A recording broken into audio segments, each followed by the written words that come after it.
Station के पास पहुंचती है। लोको पायलट सिग्नल देखता है। सिग्नल ग्रीन था, मतलब रास्ता पूरी तरह साफ था और रेलवे के नियमों के अनुसार ग्रीन सिग्नल का मतलब होता है बिना रुके आगे बढ़ो। लोको पायलट को जरा सा भी शक नहीं हुआ, क्योंकि सिग्नल सिस्टम पर भरोसा करना ही उसकी ट्रेनिंग का हिस्सा होता है। लेकिन असलियत कुछ और थी। सिग्नल भले ही ग्रीन था, लेकिन ट्रैक का पॉइंट मेन लाइन की बजाय लूप लाइन की तरफ सेट था।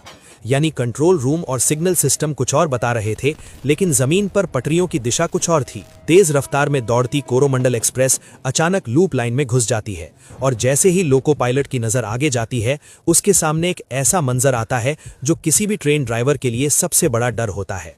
सामने एक मालगाड़ी खड़ी थी, हजारों टन लोहे से लदी हुई, बिल्कुल स्थिर। अब स्थिति ये थी, स्पीड बहुत ज्यादा, दूरी बहुत कम।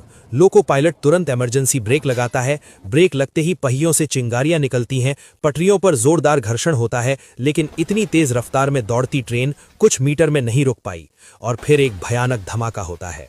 टक्कर इतनी जबरदस्त थी कि कोरोमंडल एक्सप्रेस का इंजन सीधे मालगाड़ी पर चढ़ जाता है।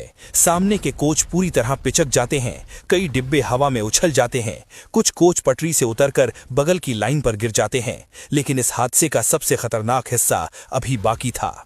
उसी वक्त दूसरी पटरी पर यशवंतपुर हावड़ा सुपरफास्ट एक्सप्रेस तेज रफ्तार से गुजर रही थी और कोरोमंडल एक्सप्रेस के जो डिब्बे उछलकर दूसरी पटरी पर गिरे, वो सीधे इस ट्रेन से टकरा गए। अब ये सिर्फ एक एक्सीडेंट नहीं था, ये एक ट्रिपल ट्रेन कोलिजन बन चुका था। कुछ ही सेकंड में 3 ट्रेनें, सैकड़ों डिब्बे और हजारों जिंदगियां पूरी तरह तबाह हो गईं।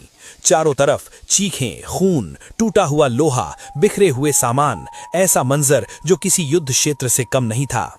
लेकिन इस अंधेरे और तबाही के बीच इंसानियत की सबसे बड़ी रोशनी सामने आई। बहाना गांव के लोग जैसे ही उन्होंने धमाके की आवाज सुनी, बिना एक सेकंड गवाए स्टेशन की तरफ दौड़ पड़े।